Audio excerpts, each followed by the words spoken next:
Well, now we want to turn to another critically important issue, and this is one that is flowing from the victory in the Democratic primary of Zohran Mamdani, and that is how we discuss many of the important issues around public safety, around quote-unquote crime, and not only how we sort of frame them, but how that framing then affects the policy choices that we're making, and what that really means about how we're able to build a politics that's broader and more transformative that can really reach the most affected people in many of these with many of these concerns. So we are very, very honored to be joined here on the show once again by Lawrence Grandpre, who's the Director of Research at Leaders of a Beautiful Struggle. Lawrence, as always, appreciate you joining us.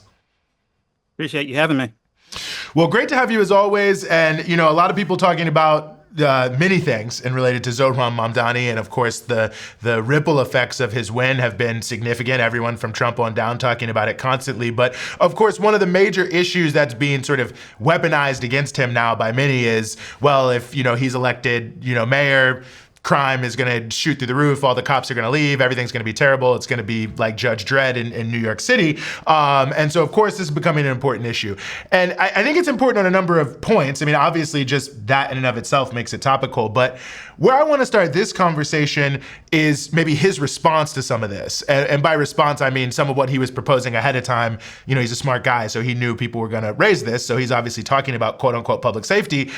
And I think that term in and of itself says a lot. Like, what is public safety and how do we define it? And that feels to me like an important aspect of this conversation because different people are interacting with the issue of safety in various different ways. And obviously, I think a lot of what his campaign is talking about is sort of subway crime in particular is the thing that's been zeroed in on with the media and others. But obviously, there's gun violence, there's many other things, robberies, different things like that. So anyway, I wanted you to talk a little bit about that framing of like what we actually mean about public safety and what it may say about who we're talking about when we frame it a certain way.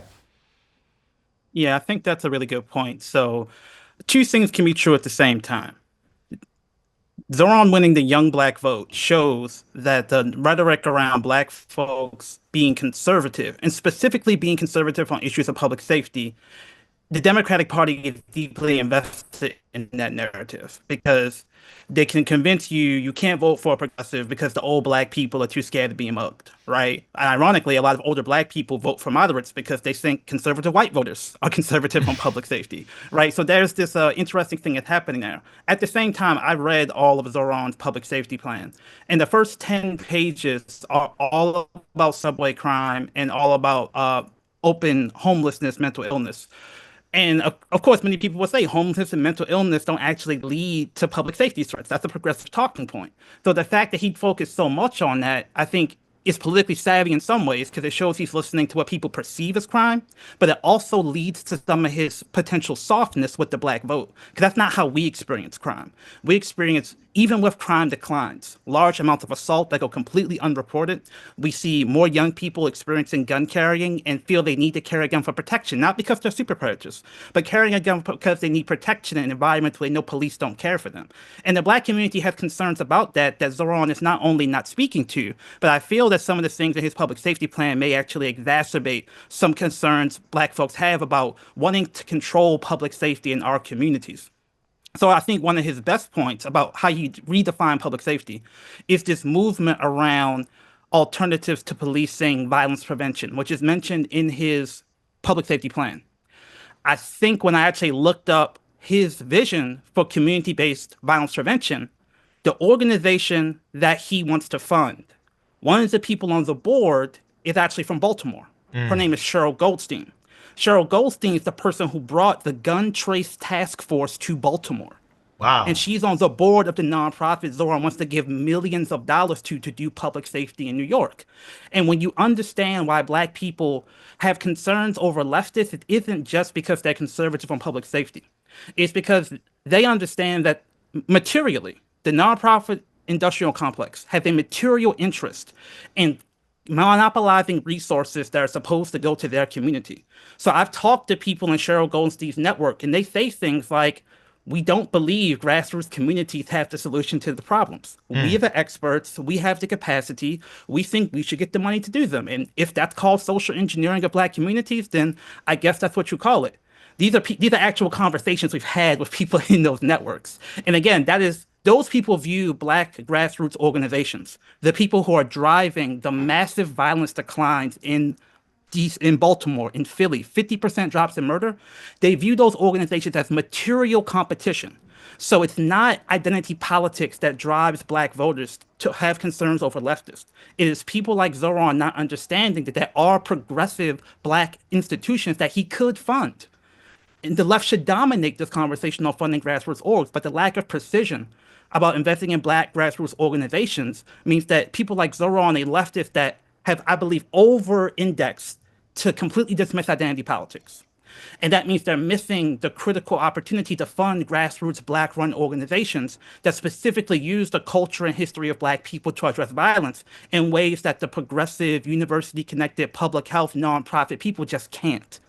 And it's that blinder some leftists have about the actual cultural and spiritual technologies being used by these grassroots organizations to produce these incredible outcomes on public safety. They don't understand that they're actually investing in people who are hostile to that. And that's why the black community goes to the center and the left, the center and the conservatives, because they say, well, I might get a handout or a hookup for some of the orgs in my community because I have connections to those political machines. And the left says, well, that's the corruption. There's black folks doing the, fatback and biscuits politics. But if the alternative is giving millions of dollars to the person who brought the gun trace task force to Baltimore, literally, this is a gang of criminal cops plaguing our community. That just shows you the violence embedded in some of these progressive nonprofit networks that the left has become a little bit too not precise about in terms of understanding how actually to do redistribution in the way that empowers communities. So I know it's a lot, but I just wanted to sort of lay that out there. No, I mean, it's a lot, but it's a lot of really important information, and that's deep about the gun trace task force. Like that, if that ain't a something to cancel you, then I don't know what else is. And I'm glad you brought up the phrase identity politics and sort of the level of precision, because one way I think about this and push back if you think this is wrong is I feel like a lot of times there's a confusion between identity politics and self-determination. And I think people look at identity politics and think like, oh, this is just people, as you say, taking advantage and sort of weaponizing quote unquote racial politics. And so anything that seems in that vein is bad. But it feels like there's this other history of black politics in America around self-determination and taking control of our own narrative and our own communities that is not identity politics in the way that people mean, although it is a form of identity politics. That's important for us to uplift in this conversation to understand what liberation could even look like or should look like. Absolutely. And I think that when you understand the black radical tradition is diverse, you can but again, two things can be true at the same time. That's why I want to start off that way. It is true that identity politics can be used by folks like Kamala Harris and Hillary Clinton to claim neoliberal investments in black communities as an affirmation of recognition of black people. But there is also a vision of, you can call it, you could even call it buying local. You could call it local hiring. You can call it the people who are closest to the problem being closest to the solution. Zoran probably says that in his stump speech. But you need to understand, to actually do that, you have to invest in a theory of moving public dollars that centers on elevating those forces when you give out the contract. We have a word for that. That word is affirmative action. But affirmative action has become so tainted with college admissions. Again, the whole controversy over Zoran checking African American on his application, it's been so tainted by the left that one thing that I constantly say is that there is a black elite version of affirmative action that deals with admission to elite universities. There's also forms of affirmative action that have genuinely benefited the black middle class, and that's come from just using the power of the black vote to get cities and states to invest in black institutions when white institutions were not hiring them or not giving them resources, including the unions. Famously, construction unions were extremely racist, and black folks needed to get working class black people jobs. And so there was a movement to get minority contracts set aside so that when the government spent money, some of that money had to go to minority contractors. And again, these folks were not unionized. And that's where the left has a problem with it. But the unions were racist, so what could we do? Also, one of the biggest things elders will tell you is that those were working class black people who not only got benefits to public dollars, what do you call that besides economic redistribution of resources, but also they say it kept a lot of people off the corners in the 70s and 80s. So the Black community views this redistribution question as a question of violence prevention and crime prevention, but you have to be explicit about investing in Black grassroots organizations. And part of the reason why it's such an opportunity for Zohran is that violence prevention is a prime space to center Black grassroots organizations. They have a track record of success. These are people who are often formerly in so-called gangs, we call them street organizations. And they have cultural methodologies that big mainstream nonprofits can't replicate. You know, we talk all the time about Amos Wilson, taught in New York, taught at CUNY, said that violence is the externalization of a suicidal impulse. In the Black community, the internalized self-hatred and the cultural racism drives people to externalize that into gun violence against people that look like them. And many of the orgs that have been leading these massive crime declines have been using these methodologies, but part of, again, the left is so materialist, they can't imagine that culture can have that power.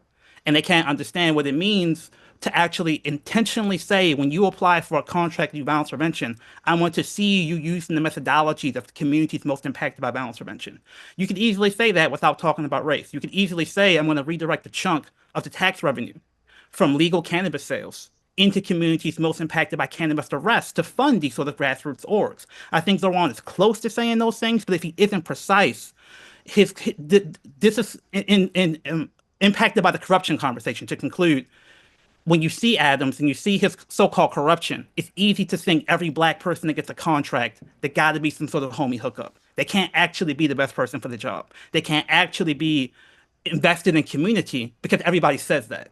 And again, the left has so over-indexed for corruption and over-indexed against Black elected officials engaging community to redistribute resources to community that what we're going to get is them investing in these multi-million-dollar nonprofits that have this embedded anti-Blackness and embedded racism, but from a progressive standpoint.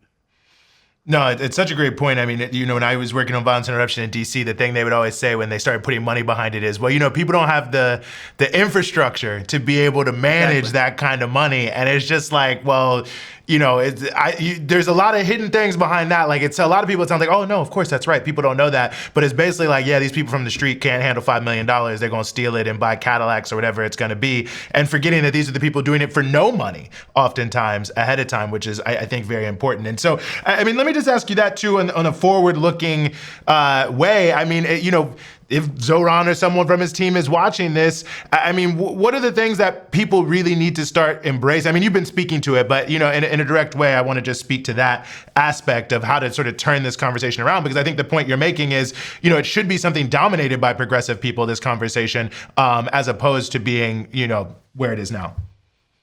Yeah, I would say reach out to folks like Erica Ford at Life Camp, and not just because she seems credible. They have something called credible clinicians. And the idea of a credible clinician is you don't need to have a degree to do this healing work. But if you have experience in community in the streets, then that can be a qualifier for you to get access to jobs. What I'm saying is that this is a potential multi-billion-dollar industry. And if you can sell people like Erica Ford and other credible folks in the violence prevention community that this is a way to get thousands of people employed to have these credible clinician experiences that make them actually the most qualified for the job, that's going to prevent those people from being seduced by the center. Well, we just saw the poll that says that Cuomo, if it were head-to-head, is tied with Zohran. He's 1 point ahead in that poll. This is an intentional political strategy to freeze off the center from using that traditional transactional Black politics against you.